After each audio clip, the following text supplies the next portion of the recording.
It's March of 2019, and for Janelle Grant, it's already been a tough year.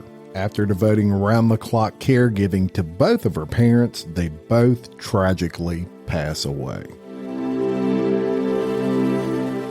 Struggling financially and without a job, Janelle dedicates herself to finding gainful employment while volunteering her time in her community. A close friend reaches out to Vince McMahon, the billionaire owner of World Wrestling Entertainment. To Janelle's surprise, Mr. McMahon agreed to meet with Janelle at his penthouse apartment in Connecticut. The meeting went well, and Janelle was excited to work with the premier sports entertainment company, unaware that her start with WWE and Vince McMahon would also be the start of a nearly 3-year nightmare filled with humiliation, forced sex, and fear. I'm your host, Jim Chapman, and welcome to Exposed, the scandalous files of the elite, Vince McMahon's ownership of Janelle Grant.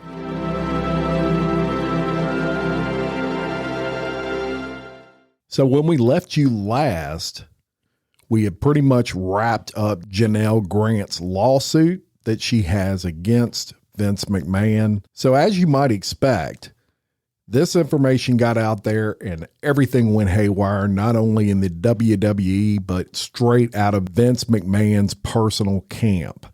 And everybody started releasing statements. And we're going to start with Janelle Grant's lawyer, who did release a statement. And this was the day that the lawsuit actually came out. And he said, today's complaint seeks to hold accountable two WWE executives who sexually assaulted and trafficked plaintiff Janelle Grant, as well as the organization that facilitated or turned a blind eye to the abuse and then swept it under the rug. She is an incredibly private and courageous person who has suffered deeply at the hands of Mr. McMahon and Mr. Laurinaitis. Ms. Grant hopes that her lawsuit will prevent other women from being victimized. The organization is well aware of Mr. McMahon's history of depraved behavior, and it's time they take some responsibility for the misconduct of its leadership. So that was the statement from Janelle Grant's lawyer. Also released was a statement from a company called TKO, and let me explain to y'all who that is. The WWE is a publicly traded company traded under the umbrella of TKO. TKO is also the same organization that owns the UFC. And those two organizations are under a even bigger umbrella of a company known as Endeavor. And Endeavor is essentially a publicly traded company that is owned by tons of movie stars. Pretty much anybody in the entertainment industry, especially from the realm of movies and TV, they have stock in Endeavor Group Holdings, which is an investment company that buys companies like the UFC and the WWE. So TKO released a statement that said Mr. McMahon does not control TKO, nor does he oversee the day-to-day operations of the WWE. While this matter predates our TKO executive team tenure at the company, we take Ms. Grant's horrific allegations very seriously and are addressing the matter internally. That from TKO. And you may wonder, did Vince McMahon actually say anything? And he did release a statement from via his spokesman. And that statement reads, "This lawsuit is replete with lies, obscene, made-up instances that never occurred, and a vindictive distortion of the truth. He will defend himself."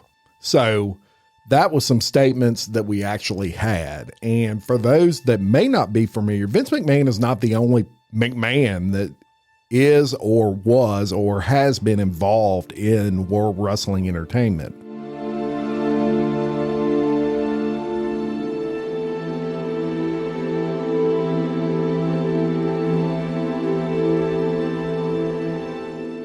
His son, Shane McMahon, his only son, actually left the WWE in the mid-2000s. And at that time, people did not know why. why Shane McMahon left. Look, you've got a $1 billion company, and at that time it was family owned. It was owned only by Vince McMahon.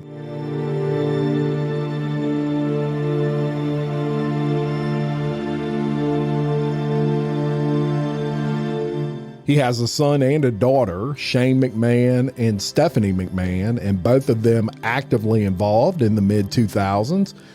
Stephanie involved up until this day, but Shane mysteriously leaves in the mid-2000s. So now that Vince McMahon has all these allegations, he is resigned, obviously, from his executive role in TKO Group. A lot of people were curious as to if this had anything to do with why Shane left the WWE in the mid-2000s. He was a very talented talent. He wrestled on their network, and he also ran main part of that organization, and it was a really entertaining person. So initially, everyone assumed way back then that the WWE would be given to Shane to run whenever Vince did decide to step away. However, Vince wanted his son to be just like him, whereas Shane never really wanted this.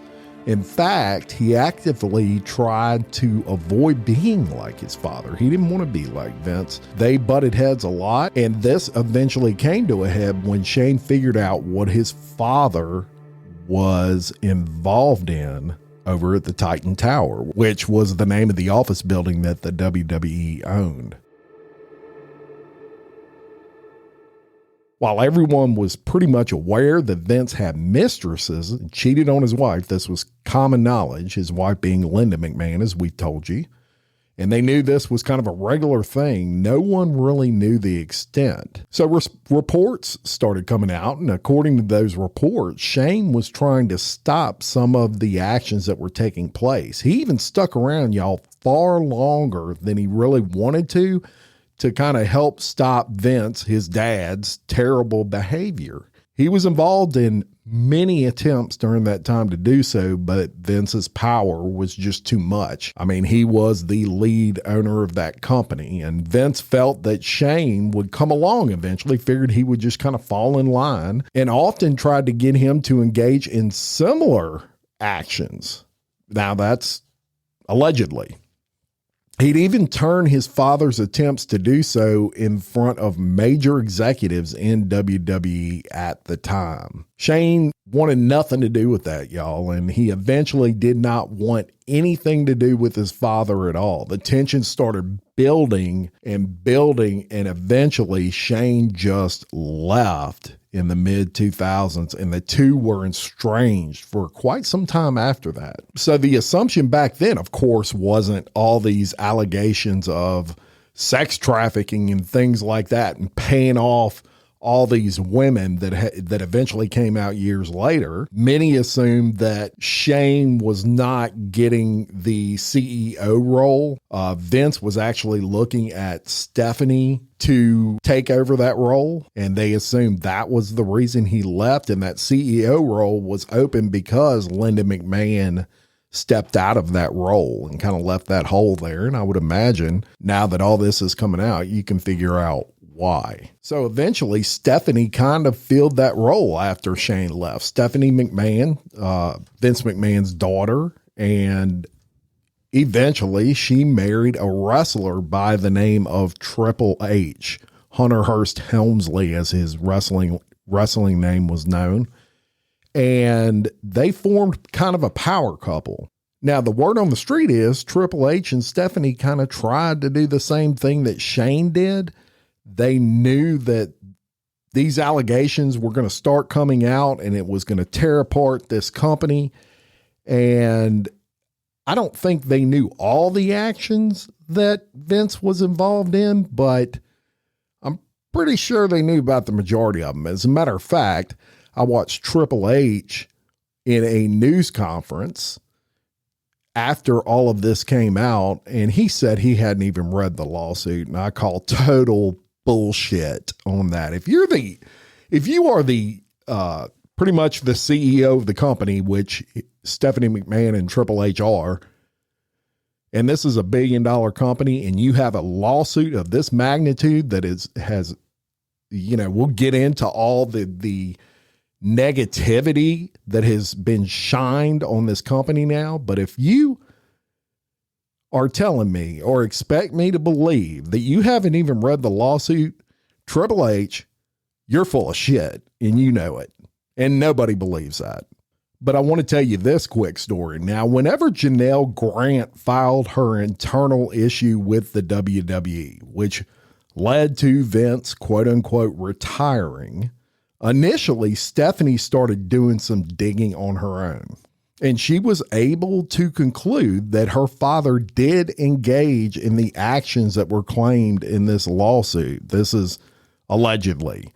This is inside talk within that company. It's not been verified. Very important to mention that, but I would say that the evidence definitely points in that direction. The rest of the actions Grant detailed in the lawsuit are what many believe drove a big wedge between Stephanie and her father. I'm sure she's like many of us out there and could not absolutely believe the shit that Vince McMahon was doing. So here you are, and Stephanie sits on that board of directors for the WWE, even though it's a public company. She sat on that board of directors. Eventually she chose to leave that role, and she has not been back since. So not only is this man ruined, his reputation, it seems like he's ruining his family, even his oldest children. So a couple of days after all of this came out, and probably I think this was the day I recorded episode 1 of this particular series, Vince McMahon issued another statement, and he said, "I stand behind my prior statement that Miss Grant's lawsuit is replete with lies, obscene, made-up instances that never occurred, and is a vindictive distortion of the truth. I intend to defend myself against these baseless actions and look forward to clearing my name. However, out of respect for the WWE universe, the extraordinary TKO business and its board members and shareholders, partners and constituents, and all of the employees and superstars who helped make WWE into a global leader in it is today, I have decided to resign from my executive chairmanship and TKO board of directors effective immediately." So he did resign again from that board. No surprise there. So let's get into the meat of this podcast. And that is the many prior allegations that Vince McMahon has had against him, where when I'm done filling you in on all this, you're going to wonder how this went on for so long without everybody from the FBI on down looking into this.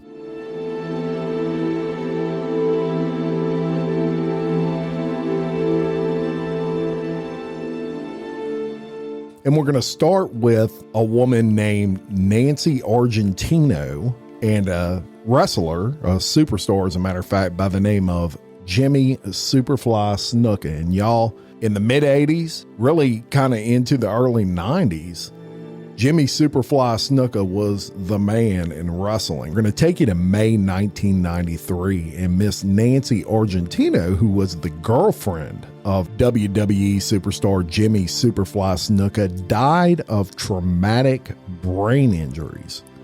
Now, her body had significant signs of physical abuse, and it was recommended by a pathologist who performed the autopsy that it be investigated as a homicide.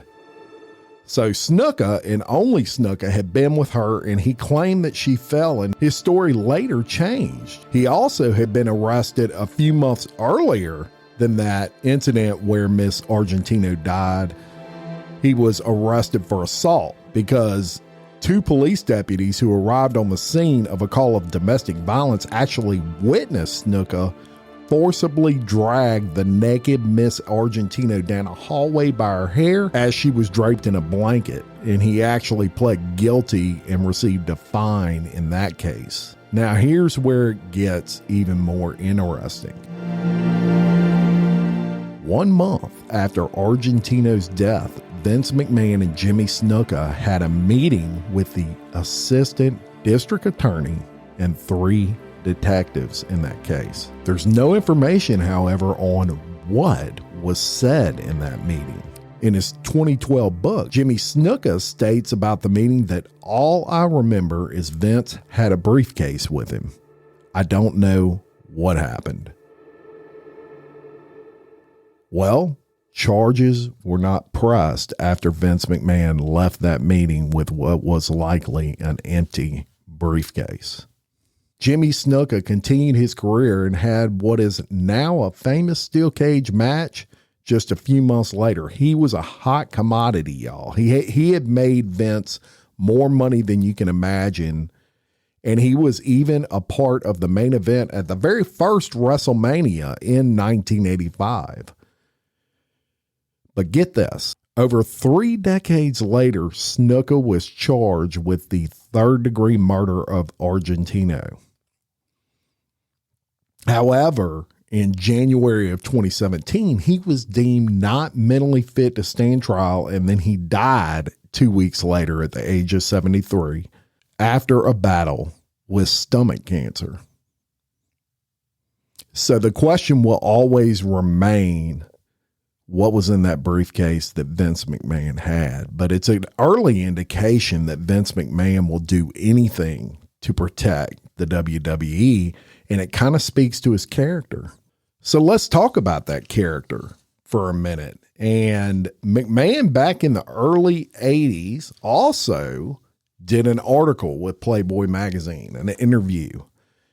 And in that interview, the discussion came up of him being faithful to Linda McMahon. You know, there were already rumors that he wasn't the most faithful guy. And McMahon responded by saying, not necessarily faithful. I probably lied to myself, thinking she knew who I was when we got married, the wild guy. And Linda never suffered from a lack of attention, be it boom. And Linda never suffered from a lack of attention, be it physical or emotional. But one day she asked me, point blank, are you having an affair with so-and-so? And I never lied to her. Yes, I said. It crushed her. Then she asked, what about such and such? Yes, I said. And it went on, more names. And I said, yes, and yes, and yes. And he was asked, were your affairs at different times or concurrent? And he responded, different times. Some were concurrent, but I didn't think she had to know that. She didn't ask that question, or I'd have to say yes to that too. It's not something I'm proud of. I just didn't realize the impact of messing with other people's lives, notwithstanding the impact on my wife. I'm talking about the havoc you create in the other lives just from wanting to have a good time. There's no such thing as an innocent fling. When a woman commits to a sexual encounter, it's generally with a great deal of emotion, with very few exceptions.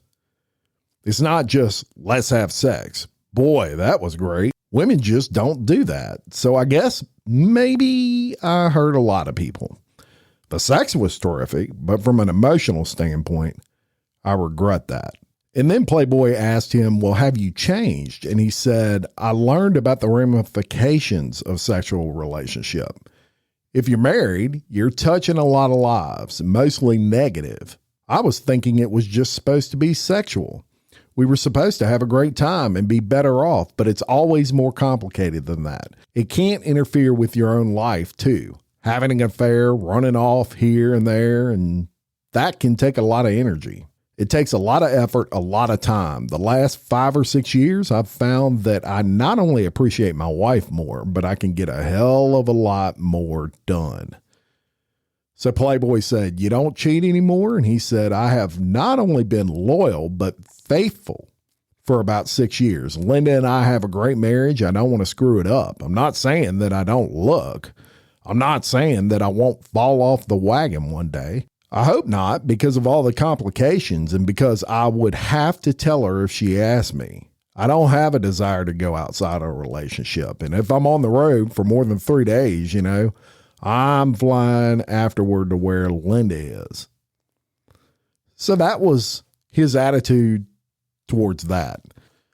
So we're going to tell you about some more instances and issues that McMahon had as it relates to sexual abuse. And not only some allegations here with McMahon specifically, but also with people that he employed in the World Wrestling Federation, as it was known at that time. And we're going to go to 1994, and I'm going to tell you about a WWE referee by the name of Rita Chatterton. Rita Chatterton had alleged that McMahon had raped her after luring her into a limousine to discuss her career. She said, "I was forced into oral sex with Vince McMahon. When I couldn't complete his desires, he got really angry. He started ripping off my jeans, pulled me on top of him, and told me again that if I wanted a $500,000 contract, that I had to satisfy him. He could make me or break me, and if I didn't satisfy him, I was blackballed. That was it. I was done." So I have a clip of Miss Chatterton that I'm going to play for you in her own words as she recounts what McMahon did to her, and that's right here. Meet Rita. Rita was allegedly forced to have sex with perhaps the most powerful man in the world of professional wrestling, and she'll tell us all about it. Now, Rita, you were one of the first referees, female referees in the WWF. I am the first and still only in the country, to the best of my knowledge. So you got between these two hulks and kept them apart and kept the game going. Yeah. As the first woman to break into that previously all-male area, you certainly stood the chance of making it very, very big, becoming a celebrity in a business, because wrestling obviously is more business than sport, in a business where the celebrities really do generate substantial income. What were the promises made to you by WWF officials? The first day that I had met Vince McMahon, the first day in his office. Vince McMahon is the owner of the WWF. Okay. There he is, a familiar face to anyone with a TV. Yeah, Vince McMahon, what Vince says goes. That's the way it is. Nice dimple, Vince. I was offered a $500,000 a year contract. I was told that I was going to be so big, my name would be a household item. Everyone would know who I was. His exact words were, "How are you going to feel the first time you walk past a newsstand and see your face on the cover of Time magazine?" I mean, he just blew it up to be so unbelievable, you know. But I knew it was possible because I was a novelty. I was the only female. There came a time when you and Vince McMahon were allegedly, I stress allegedly because he denies that you were allegedly in a limousine. Tell us what happened. After a period of time, Vince and all his promises, I was getting less and less work. I tried to call the Federation, tried calling Vince to find out why, and I could never get through to him. I knew the only way that I could really get to Vince was to go to Poughkeepsie, which at the time is where they filmed all the television matches. Poughkeepsie in upstate New York? In upstate New York, yeah. I went to Poughkeepsie. I seen Vince in the hall. I had asked him if I could speak with him. He told me at that point that he was really busy, but after the matches to follow him to a restaurant. There's a Greek diner a few miles up the road, and I did. I got to the diner. Vince was there, his limo driver, 4 or 5 cameramen, other people, and myself were sitting at a big round table. They were talking what they were going to put on the show that week, what they were going to cut, a lot of technical things that I really didn't know anything about. When it seemed as though they were done talking, I brought up my career with Vince and asked, what was going to happen here. And Vince just kind of looked at me, put his finger up to his mouth, and kind of did a hush-hush. So, of course, I did. I mean, Vince he's it. He makes you or breaks you. A few minutes later, I went into the ladies' room. When I come out into the corridor of the ladies' room, Vince was standing there. Told me that he definitely wanted to talk to me about my career. Said that he definitely neglected doing something with me at this point. And that he wanted me to follow him because he didn't want to talk there at the diner. There were quite a few people from the Federation there. It made sense. I can understand that. We left there. I followed Vince over to a Denny's in a parking lot. I got out of my car, walked to the front of the car. Vince's driver got out and opened the door, and I thought Vince was going to get out. But instead, Vince said to me, no, Rita, come in here. He says, we just sat in a diner for a couple hours. I really don't want coffee. He says, we'll just sit and talk here. We're sitting in a parking lot. I mean, I didn't think much of it. I got in the limo with him. We got into the limo. Vince started talking about magazines, T-shirts, wrestling dolls. We don't have a referee doll at this point. A female would be great. On and on and on. Again, starts talking about a $500,000 a year contract. Next thing I know, Vince McMahon is unzipping his pants. I was pretty shocked at that point. I mean, we're talking profession here, and suddenly he wants more than just profession. Vince continued to, if you want a $500,000 contract, you're going to have to satisfy me, and this is the way things have to go. Vince grabbed my hand, kept trying to put my hand on him. I was scared. My wrist, at the end, my wrist was all purple, black and blue. Things just didn't, he just didn't stop. This man just didn't stop, I was forced into oral sex with Vince McMahon. When I couldn't complete his desires, he got really angry, started ripping off my jeans, pulled me on top of him, and told me again, if I wanted a $500,000 a year contract, I had to satisfy him. He could make me or break me, and if I didn't satisfy him, I was blackballed. That was it. I was done. When Vince was all said and done, Vince just sat back and said, at one point when I first met Vince, let me back up here just a little bit. The very first time I met Vince, I was told that if I had any sexual relationships with anyone in the Federation, I was done. My career was done. I was engaged. I had no problem with that. When Vince was said and done, Vince looked at me and said, do you remember what I told you about having sexual relationships with anyone? Well, you just did. And he just sat back and had this big smile and this big grin and just started laughing at me. Rita, of course, the woman who has claimed that Vince McMahon forced her, number one, to perform oral sex and then raped her in the backseat of his limousine. Rita, when did it happen? This happened July 15th, 1986. So here you have a situation where 6 years has passed since the alleged encounter. That, of course, is Mr. McMahon's strongest defense, Rita. If it really happened, why did you wait? Well, I can't answer her question as far as the Mets and what happened there. No, but I there. want you to speak for yourself on the question of delay. What happened with me is, at that time, you people don't understand wrestling. Nobody talks, for one. No one talks. It's a complete hush-hush world. I did go to see an attorney. I was told at that time that basically this was going to come down to my word against his because I had no proof. I had to weigh that. At the time, my mother was on oxygen 24 hours a day. My dad had a bad heart. And I didn't think either one of my parents could have been put through it, especially at that time where no one was opening up. Everything was so quiet. One of the things that we found, Rita, and this is to you and Murray, is that the World Wrestling Federation, like any big business, when confronted with an allegation or a scandal, does have the capacity to put it maybe harshly, buy off potential complainants. Were you ever offered a cash settlement? I wasn't offered a cash settlement, no. Murray?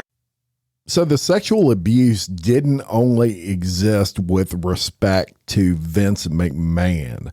People that worked for what was the WWF at that time. And in 1992, a wrestler named Terry Garvin and a former wrestler turned high-ranking executive for the WWE by the name of Patterson were accused of sexual abuse.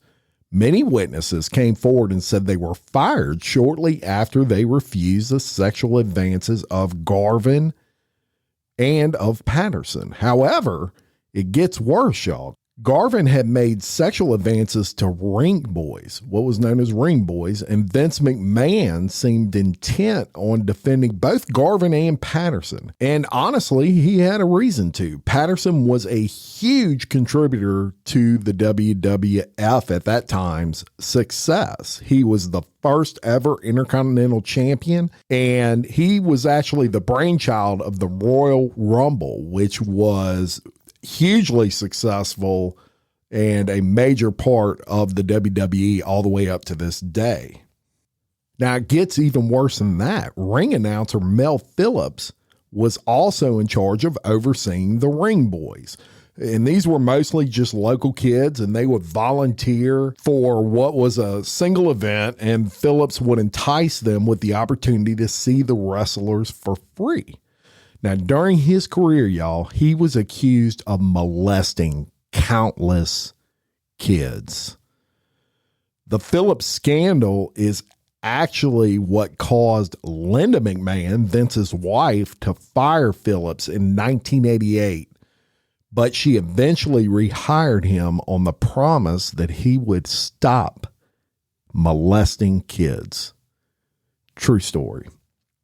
Then the public scandal about his sexual molestation within the WWE broke in 1992, and it put Garvin, Patterson, and Phillips kind of back in the spotlight. And Vince reacted by releasing all three just prior to showing up for a 1-hour interview with Phil Donahue.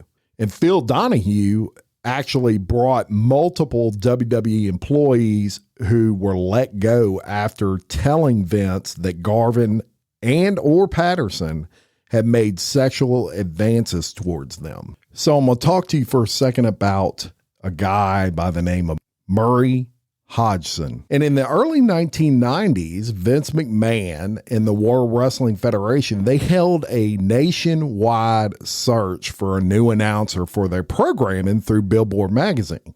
The winner of that search was a radio DJ from Detroit, Michigan, named Murray Hodgson. And Hodgson would sign a 2-year deal with the WWF, as it was known at that time, but he would only work for the company a few weeks. He was fired by Vince McMahon for reasons that he wasn't very good on television.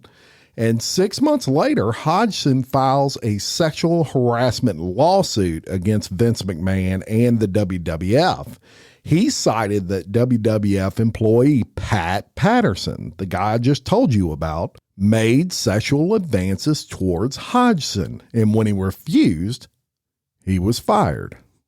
So during this Phil Donahue taping, he got the chance to confront McMahon about these allegations regarding Pat Patterson and McMahon's attempt to sweep those allegations under the rug. So here's that clip from 1990 on the Phil Donahue talk show. Do you believe that sexual harassment exists in your workplace? I believe that there's a possibility of sexual harassment existing everywhere. And I asked directly if it was in the World Wrestling Federation. In my organization, I don't want it. I'd like to reiterate the question. Do you believe there is sexual harassment amongst the wrestlers or employees of the World Wrestling Federation today? There is a possibility of that. That's why I have these independent investigators to come in. And who are these independent investigators? Fairfax Group Limited. And I would like, to hear what you have to say, and everyone has to say. I want to get to the bottom of it. Would you therefore believe that because of all these allegations coming forward and more corroborating evidence proving that there's no doubt sexual harassment is running rampant in the World Wrestling Federation, that you are definitely going to come public and do something about it? Why wouldn't I? If in fact that is the case, why wouldn't I do something about it? Why would I risk what we have? Because you haven't done anything about it until it became public, because you thought it was under the water. Because I had no knowledge of it. I made knowledge of it to you when I was fired, and you just blew it off and let me go. I retained a lawyer. Because you were not very good. You were not a very good announcer. You could not. That's the only reason why you were fired. You could not make the transition from radio to television. That is the only reason why you were fired. I would like to remind you, sir, that I have a 2-year contract. 2 years. You also have a clause in your contract that states, and as you know, you were hired on a trial basis. I was not hired on a trial basis. You do not have a contract? Mr. McMahon, I have a 2-year deal with your firm. In that contract, you will note in a clause it states very clearly, and I have it outlined for all to see here today that you can be fired almost at whim if, in fact, you're not doing a good job. You did a horrible job. That's the only reason why you were fired.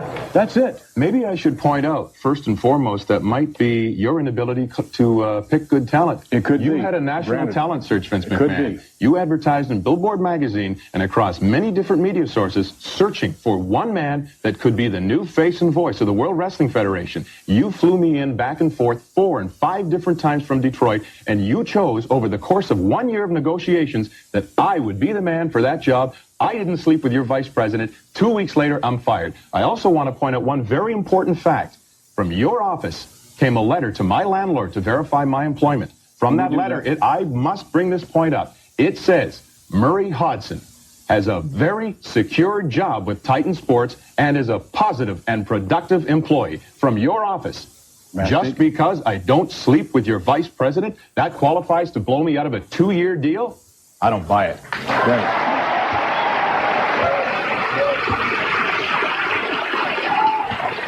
Well,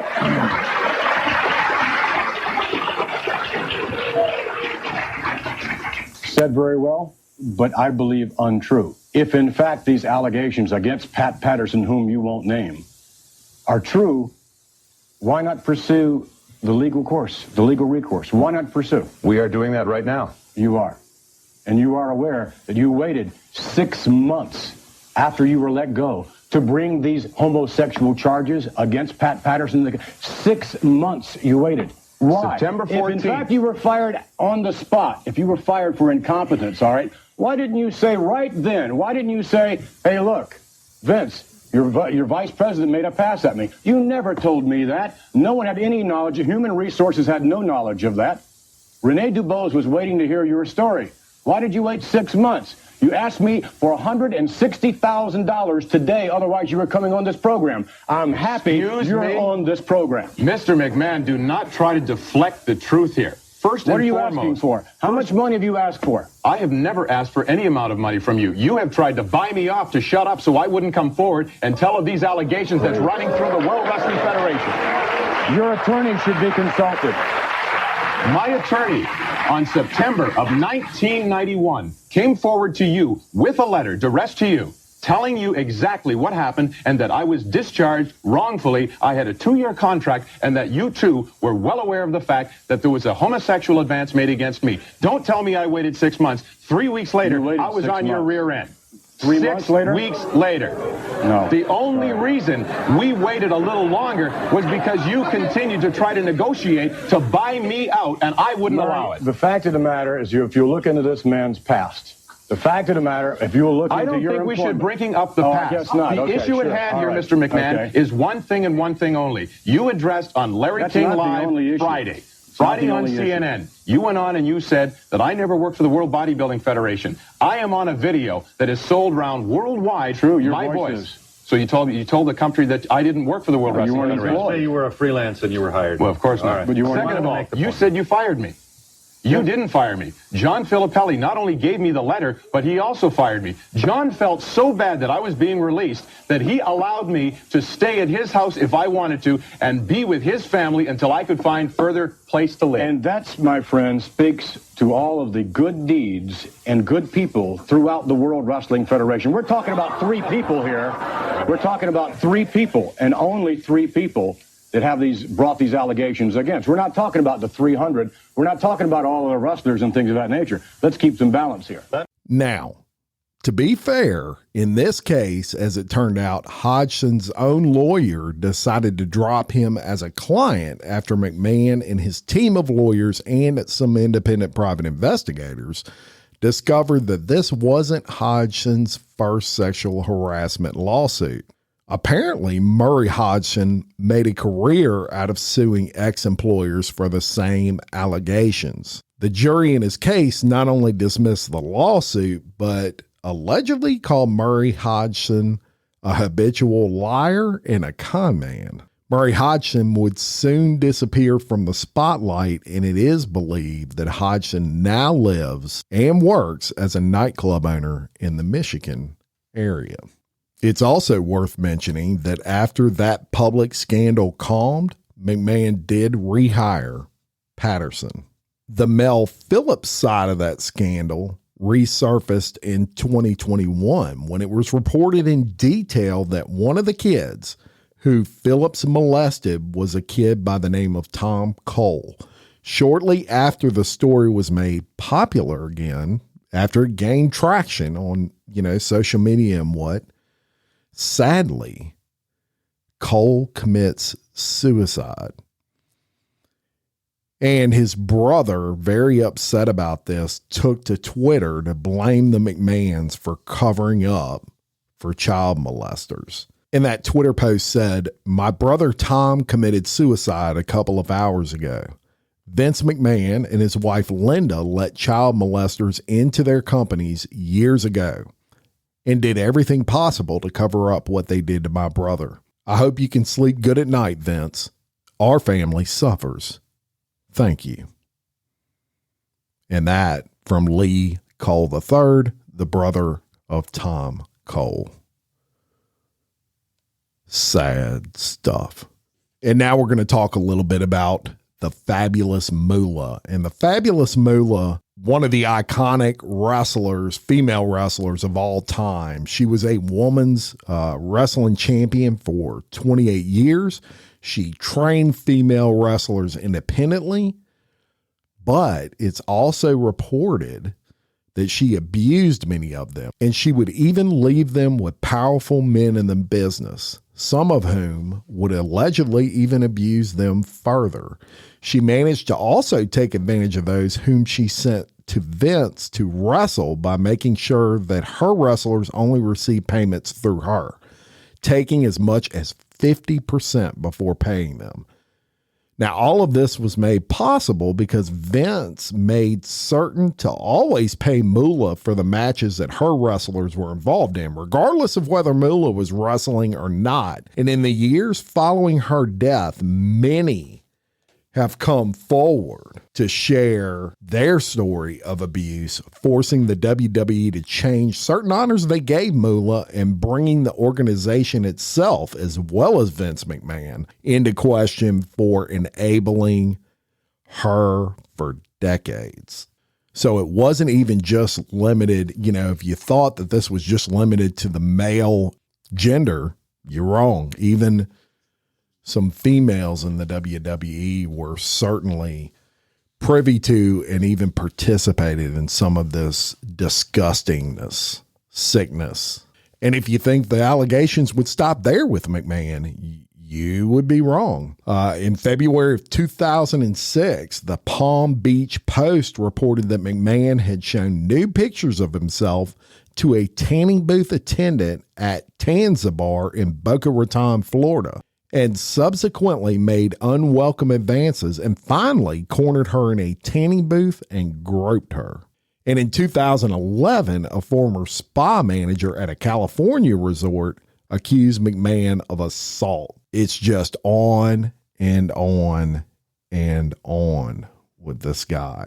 So as this has come out, even wrestlers, former wrestling stars have come out, some in defense of, some which I don't see how anybody could be in defense of this. Most of them are not commenting at all. I'm sure that's a company, policy practically. Shawn Michaels, a former WWE star, if you're familiar even slightly with wrestling, you've heard of the Heartbreak Kid, Shawn Michaels. He came out, issued a statement. It wasn't necessarily, he kind of evaded the question, but he did compare his ability and the ability of wrestling stars in the WWE as it relates to, I guess, finding sex from women that would attend events. And it was kind of interesting, and I'm going to play that clip for you right here. Look, I will say this, as I've never, shied away from the stupid stuff I did in the past. I can say this, I've had a lot of struggles in my life. And I don't know how to say this without it sounding, shameful, but being with a lady was not something Shawn Michaels had a difficult time doing. I've never been in a situation where it was not consensual or any way, shape, or form. I've never taken advantage of someone in that respect.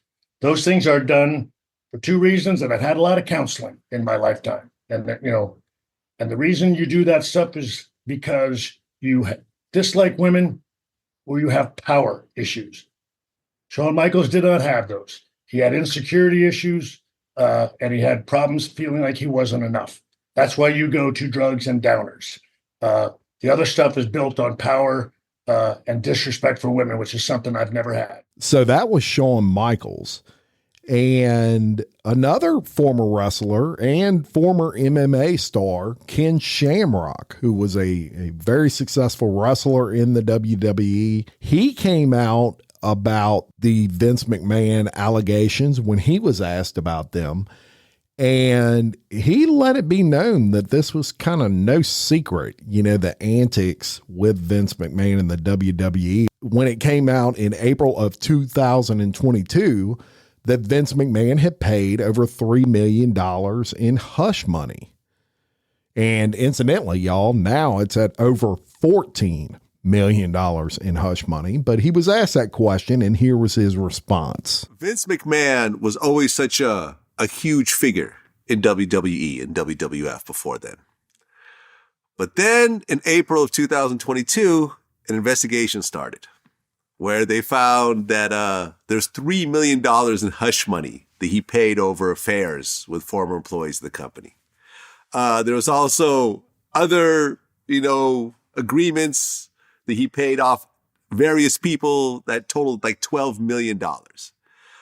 Initially, McMahon said he'd step down as a CEO, but oversee content development. But then on July, he said he was officially retired from the WWE. From your point of view, what did you think of all that? Well, anytime that you're at that level and that you have that much power, I think you're going to see things like that happen, and people take advantage of their power. It hasn't been a secret. I mean, there's always been allegations, and I don't think anybody really truly believes they weren't true. I think they just believe that they, we know now, they were just paid off for, hush money. So this is no shock. I mean, we live in this world, and it happens all the time. And that was Ken Shamrock responding to the hush money question. And even Joe Rogan had a few comments to say on this issue on the Joe Rogan Experience, which he described as the crazy situation going on in the WWE with Vince McMahon.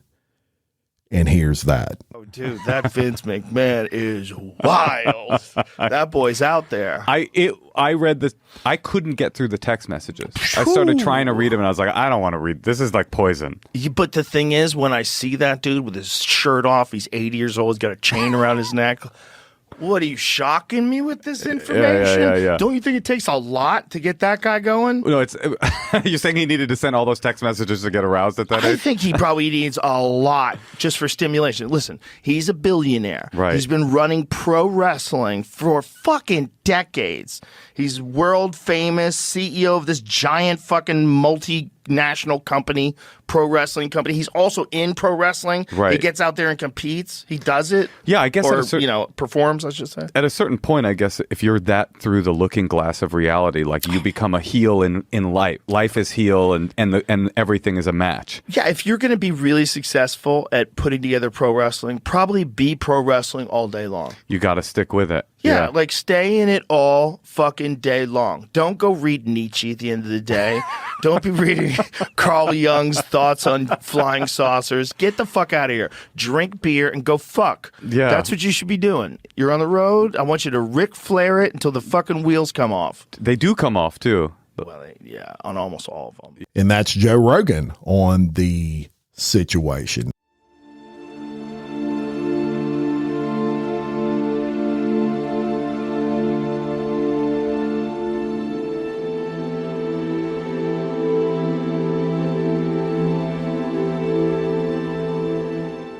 The investigation's full findings, y'all, still have not been released. I'm sure there's going to be much more to come. The WWE has said that they personally have found McMahon to have made at least $14 $14.6 million in payments to women who have accused him of misconduct, and that is just from 2006 to 2022, and that those payments have been recorded as business expenses.